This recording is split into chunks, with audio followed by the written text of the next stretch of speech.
नमस्कार मित्रांनो, इन्व्हेस्टॉक्स परिवारातर्फे आपणा सर्वांना दीपावलीच्या हार्दिक शुभेच्छा। मित्रांनो, या एका स्पेशल व्हिडिओमध्ये मी काही अशा रिअलिस्टिक इन्व्हेस्टमेंटवरती चर्चा करणार आहे की ज्या पर्टिक्युलर इन्व्हेस्टमेंट जर का आपण केल्या, पर्टिक्युलरली या दिवाळीपासून जर का आपण त्या गोष्टीला सुरुवात जर का केली तर आपल्याला चांगल्या पद्धतीने परतावा पुढील दिवाळीपर्यंत देखील पाहायला मिळू शकतो किंवा पुढील 5 वर्षांचा दृष्टिकोन जर का आपण ठेवला तर निश्चितपणे आपल्याला एक चांगली वेल्थ आपल्याला क्रिएट करता येऊ शकते। तर मित्रांनो, जास्त वेळ न घालवता आपण अशा कुठल्या गोष्टींमध्ये गुंतवणूक करू शकतो आणि जेणेकरून आपल्याला चांगल्या पद्धतीने परतावा मिळू शकेल यावरती चर्चा करूया। तर या पर्टिक्युलर व्हिडिओमध्ये मी असं कन्सिडर केलेलं आहे की साधारणपणे जे काही एक सर्वसामान्य मध्यमवर्गीयांचं जर का आपण बघितलं तर 50,000 रुपयाच्या आसपास व्यक्तीचं किंवा कुटुंबाचं उत्पन्न असतं, तर त्या गोष्टीला गृहीत धरून मी काही SIP या ठिकाणी मी अभ्यास केलेला आहे किंवा त्या अमाऊंटचा मी विचार केलेला आहे। तर ते माझे विचार या ठिकाणी मी तुम्हाला मांडतोय।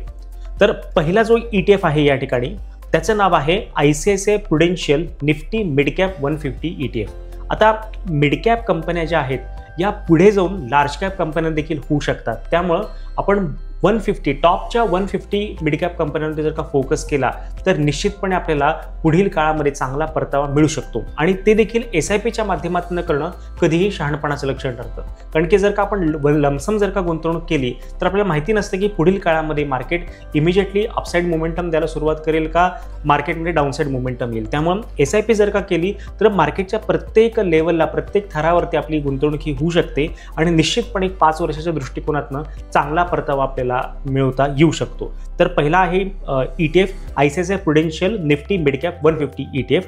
हा ETF भारतामधल्या टॉप 150 कंपन्यांमध्ये गुंतवणूक करतो।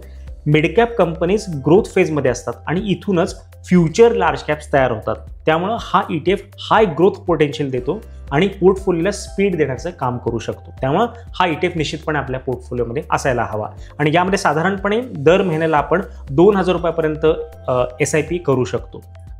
त्याच्यानंतर दुसरा जो ETF आहे त्याचं नाव आहे Mirae asset Nifty India manufacturing ETF। आता अलीकडच्या काळामध्ये जेव्हापासून हे टॅरिफचं प्रकरण सुरू झालेलं आहे तेव्हापासून खूप मोठ्या प्रमाणामध्ये मेक इन इंडियावरती भर दिला जातोय। गव्हर्नमेंटकडून देखील खूप मोठ्या प्रमाणामध्ये आवाहन केलं जातं की ज्या कंपन्या भारतीय कंपन्या आहेत त्यांच्यावरती आपण फोकस करावा, त्यांचे जे काही उत्पादन असेल त्याच आपण गोष्टी खरेदी कराव्यात।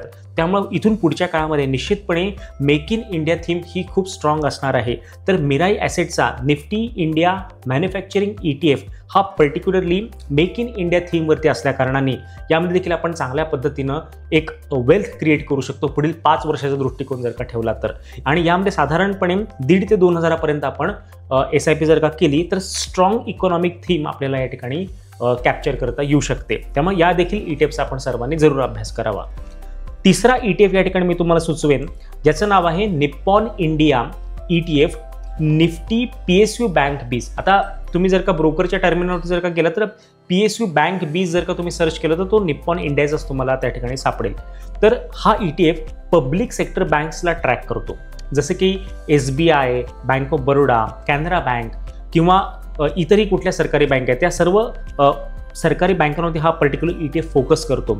आणि या पर्टिक्युलर सरकारी बँकांमध्ये अलीकडच्या काळामध्ये मोठ्या प्रमाणामध्ये आपण एक स्ट्रॉंग बुलिश मोमेंटम पाहिलेला आहे आणि हा मोमेंटम पुढील काळामध्ये देखील कंटिन्यू राहू शकतो। त्यामुळे आपण जर का या ETF मध्ये जर का SIP केली तर निश्चितपणे आपल्याला याचा फायदा घेता येऊ शकतो। त्यामुळे तिसरा ETF लक्षात घ्या, Nippon India Nifty PSU bank BeES. त्याच्यानंतरचा चौथा ETF आहे भारत 22 ETF। हा गव्हर्नमेंट बॅक्ड डायव्हर्सिफाईड ETF आहे आणि यामध्ये SBI, NTPC, L&T, power grid, ONGC सारख्या स्ट्रॉंग कंपन्या आहेत। Particularly power, infra, banking, energy सारख्या कोर सेक्टरला कव्हर करणारा हा पर्टिक्युलर ETF आहे। आणि या पर्टिक्युलर ETF मध्ये गुंतवणूक केल्याचा फायदा असा होईल की तुम्हाला एक प्रॉपरली स्टेबल तुमचा इक्विटी पोर्टफोलिओ ठेवता येऊ शकतो। त्यामुळे स्टॅबिलिटीसाठी हा निश्चितपणे चांगला ETF आहे आणि यामध्ये साधारणपणे आपण 1,500 ते 2,000 पर्यंत SIP करू शकतो। आणि हे सर्व पुन्हा एकदा मी सांगतोय 50,000 रुपये ज्या व्यक्तीचं उत्पन्न आहे किंवा ज्या कुटुंबाचं उत्पन्न आहे तर त्याला कन्सिडर करून मी या ठिकाणी हे आकडे या ठिकाणी सांगतोय। तुमच्या उत्पन्नानुसार हे आकडे व्हॅरी देखील होऊ शकतात आणि कुठलीही गुंतवणूक करण्याच्या आधी आपण आपल्या गुंतवणूक सल्लागाराचा जरूर सल्ला घ्यावा। त्यानंतर शेवटचा ETF आहे टाटा सिल्वर ETF. आता अलीकडच्या काळामध्ये जर का आपण पाहिलेलं असेल तर प्रेशियस मेटल्समध्ये, ज्याला आपण बुलियन्स देखील म्हणतो, तर गोल्ड आणि सिल्वरमध्ये मोठ्या प्रमाणामध्ये आपण स्ट्रॉंग बुलिश मोमेंटम पाहिलेला आहे आणि हा स्ट्रॉंग बुलिश मोमेंटम पुढील काळामध्ये देखील खूप कंटिन्यू राहू शकतो अशाच पद्धतीनं अंदाज आहे. पर्टिक्युलरली जर का आपण सिल्वरचा जर का विचार करायला गेलं तर सिल्वर हा पर्टिक्युलरली ज्या काही EV बॅटरीज आहेत किंवा सोलर पॅनल्स आहेत, इलेक्ट्रॉनिक वस्तू आहेत, त्यामध्ये मोठ्या प्रमाणामध्ये सिल्वरचा वापर केला जातोय. त्यामुळं चांदीला पुढील काळामध्ये निश्चितपणे चांगलं या ठिकाणी ग्रोथ पोटेन्शियल दिसते चांदीमध्ये. त्यामुळं आपण सिल्वर ETF हा आपल्या पोर्टफोलिओमध्ये ठेवायलाच हवा आणि साधारणपणे आपण 1 ते 2,000 रुपयापर्यंत देखील दर महिन्याला सिल्वरमध्ये जर का आपण गुंतवणूक केली तर निश्चितपणे पुढील काळामध्ये आपल्याला मोठ्या प्रमाणामध्ये परतावा पाहायला मिळू शकतो. पर्टिक्युलरली चांदीच्या बाबतीमध्ये आमचा असा एक वैयक्तिक अंदाज आहे, साधारणपणे पुढील 5 वर्षामध्ये चांदी ही 3.5 ते 4 लाखाच्याही आसपास आपल्याला ट्रेड करताना दिसू शकते, असा आमचा वैयक्तिक अंदाज आहे, आमचा वैयक्तिक स्टडी असं सांगतोय. तर तुम्ही देखील तुमच्या यांनी असा अभ्यास करा, तुमच्या पर्सनल फायनान्शियल ॲडवायझरचा तुम्ही सल्ला घ्या आणि या पद्धतीनं ज्या काही ETFs मी तुम्हाला या ठिकाणी सजेस्ट केलेले आहेत त्यामध्ये तुम्ही टप्प्याटप्प्याने SIPचा विचार निश्चितपणे करू शकाल की जेणेकरून पुढील 5 वर्षांमध्ये तुम्हाला चांगला परतावा मिळू शकतो. तर होपफुली ही माहिती, ही शॉर्ट माहिती तुम्हाला आवडलेली असेल. जर का आवडली असेल तर या व्हिडिओला जरूर लाईक करावं आणि तुमच्यापैकी जे तुमचे मित्रमंडळी किंवा नातेवाईक शेअर मार्केटमध्ये गुंतवणूक करण्यासाठी इच्छुक आहेत, जे इंटरेस्टेड आहेत, त्यांच्यासोबत हा व्हिडिओ जरूर शेअर करावा की जेणेकरून त्यांना देखील या गोष्टीचा जरूर फायदा होईल. धन्यवाद.